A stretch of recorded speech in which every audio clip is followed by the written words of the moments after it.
Congratulations on the series. I love talking to people who are just about to launch a big show and see how their lives are going to change afterwards. So are you ready for it? You know the fandom that Game of Thrones has, so are you ready? You're scaring me. Yeah. It's going to be great in such a good way, though, in the best way.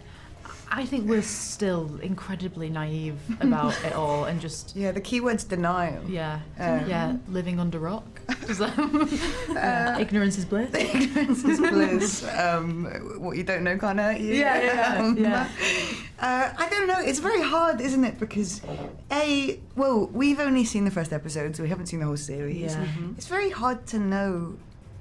It's very hard to know what will happen, I suppose. We might not be in it. We might not be in it. Yeah. That'd be the biggest surprise of all. Yeah. We're not in one. You know what I mean? Beyond that, couldn't tell you. That's the only episode that I've gotten to see. But already I know it's going to be a monster just like Game of Thrones was. So, tell me about each of your characters. I know we only have 5 minutes, but in the easiest context possible. Yeah. Briefly, I play Lady Alicent Hightower.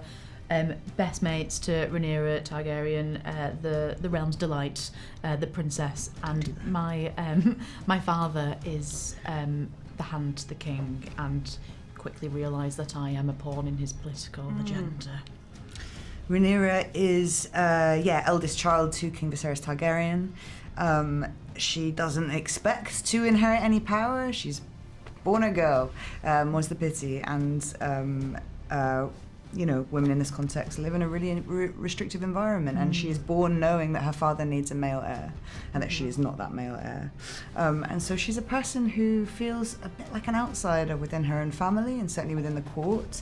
Alicent, I think, who does a better job of navigating that environment, is at least early on a sort of interpreter or a translator for someone who's really bad at it. And I think broadly, Rhaenyra is a person trying to find a way to live authentically. Does she even want the throne? No comment. Of course she does. She just wants to go out there and almost be a knight. Right? She's wants to be in combat, in the thick of things. I mean, I think fundamentally what she wants is agency. She's a person who receives power and has no agency.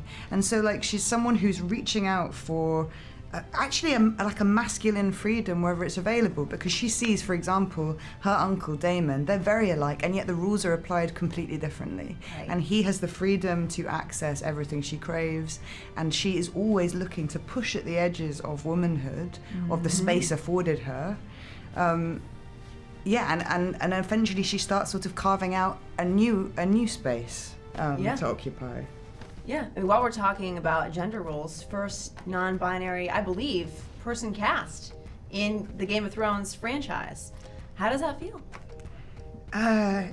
It's good. What a privilege. I mean, look, what's been really beautiful is, both of us started speaking to Miguel Sapochnik, who's one of the co-showrunners, really early, and he made it really clear that all of me got invited. Just honestly, I haven't been out at work before, and broadly speaking, that's stuff that gets left at the door, and that wasn't the case here. Everything got invited, and broadly, it doesn't matter, it's of no consequence, but it has been really nice to play a character who feels at odds often with the way that they are read by the world.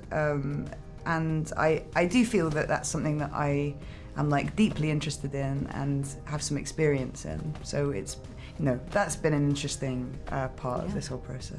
Absolutely. Okay, so Game of Thrones is known for killing off characters that we love, main characters. So can we get used to you guys, or what? Who do we call about that? I know. We need to really be. Do you even know when you read the scripts? Do you even know what happens? Yeah. Okay. Yeah, no, we do. Okay. We do know. Yeah, we know. We know in this one what happens. Yeah, we know in this one. Beyond anything else, who knows with any of us, depends if we behave or not. Thank you for watching. If you want more extra, hit the subscribe button and the bell so you'll never miss a video.